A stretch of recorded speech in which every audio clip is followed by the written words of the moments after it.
If you're like me and excited about Kingdom Hearts 3, there's a chance you played most of these games ages ago and have forgotten what's happened. Here's the quick 5-minute rundown on everything that's happened so far to get you caught up.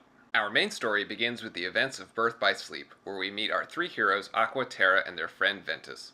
Aqua and Terra are studying to become Keyblade Masters and are being judged by Master Eraqus and Master Xehanort, the series' main villain, whose goal is to start a Keyblade war for Kingdom Hearts, which is the heart of all worlds, because... well, just for fun apparently. As far as the test, Aqua passes and Terra fails because of his inner darkness. Eraqus then gets a message from his buddy Yen Sid, which is actually just Disney spelled backwards, that the forces of darkness called the Unversed are attacking several worlds right as Xehanort disappears, and so Terra sets off to go find Xehanort, Ventus chases after Terra, and Aqua chases after both of them, largely cleaning up the messes at each world that they visit. Meanwhile, this has all been an elaborate ploy by Xehanort to awaken the darkness inside Terra, and the three heroes eventually find themselves in the mysterious Keyblade graveyard, but not before they all have a moment on the Destiny Islands, which are home to Sora and Riku from Kingdom Hearts 1, and 2, Terra gives Riku the power of the Keyblade, which is why Riku can wield one. Anyway, Ventus beats them all to the Keyblade graveyard, where he learns that Xehanort previously tried to use him to forge the Keyblade, spelled with an X or Kai, to unlock Kingdom Hearts, but when Ventus resisted, Xehanort took the darkness from his heart and created Vanitas, which now controls the Unversed that were terrorizing all the worlds to begin with. Ventus returns home to confront Eraqus with the truth, Eraqus tries to kill him, and then Terra shows up and says no. Terra fights Eraqus, who is then slain, and then Terra returns to confront Xehanort.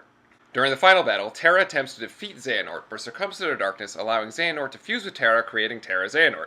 Vanitas attempts to fuse back with Ventus, but Ventus prevails, and Aqua destroys the special Keyblade, protecting Kingdom Hearts for now. After the battle, Ventus sleeps as his heart fuses with Sora's, which is why Sora can use the Keyblade, and he's taken by Aqua to the Chamber of Awakening and sealed off for protection. Aqua then goes after Terra, fights Xehanort, and in an attempt to save Terra, tosses him out of the Realm of Darkness and into the Radiant Garden, where he will become an apprentice to Ansem the Wise, whom he will eventually betray, along with all the other scholars. Aqua is thus condemned to the Realm of Darkness.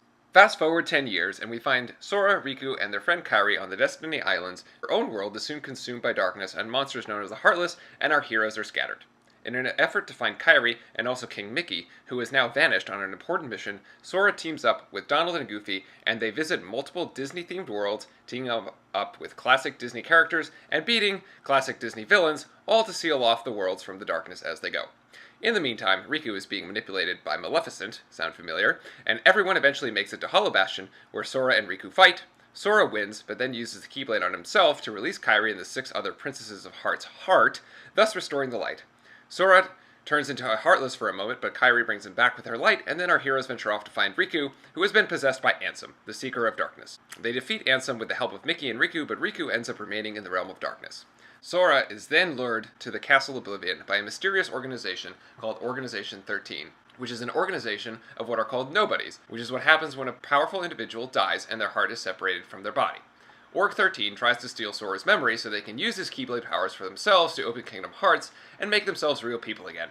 But Sora prevails and the plan is foiled. Sora then enlists the help of Naminé, Kairi's nobody, to rebuild his memories and then goes to sleep. Meanwhile, Axel, another nobody, is making friends with Roxas, which is actually Sora's nobody from when Sora unlocked his own heart, by sharing sea salt ice cream and asking him if he's got it memorized. Roxas learns the organization is trying to use him to funnel Sora's memories to open Kingdom Hearts for them, and effects, but is then captured by Riku, who is now working with King Mickey and a mysterious man named Diz.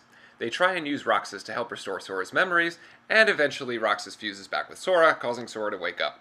Once again teaming up with Donald and Goofy to go save another set of Disney worlds from the Heartless yet again.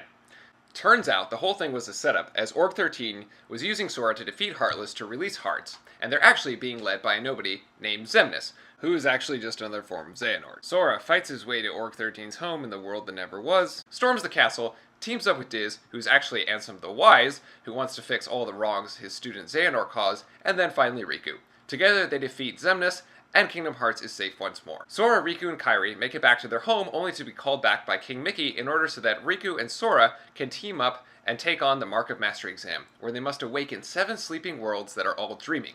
Sora and Riku set off co-oping the missions, only to learn that actually Sora's been passed out this whole time and Riku is existing within Sora's dreams. Turns out Org 13, which is actually just 13 Xehanorts, is trying to use Sora as its 13th vessel. Master Xehanort arrives, reveals his evil plan, and then tries to blast Sora with darkness, who is then saved by Lee, who is no longer a nobody. They foil Xehanort's plot for now, and Riku passes the exam to become a Keyblade Master. In order to beat Xehanort, our heroes must now assemble the 7 Guardians of Light, which is essentially Sora, Riku, Kairi, Mickey, Terra, Aqua, and Ventus. Aqua is still missing, however, although we now learn that Mickey had once tried to rescue her, only for her to sacrifice herself again so that Mickey and Riku and Sora could seal the door to Kingdom Hearts. Remember that secret mission? Yep, that was the one. Mickey and Riku team up to go after Aqua, while Sora, now depleted after his encounter with Xehanort, has lost all his powers and needs to get them back. He teams up with Donald and Goofy yet again, and the trio is off to Mount Olympus to begin their quest, face their fears, and begin Kingdom Hearts 3.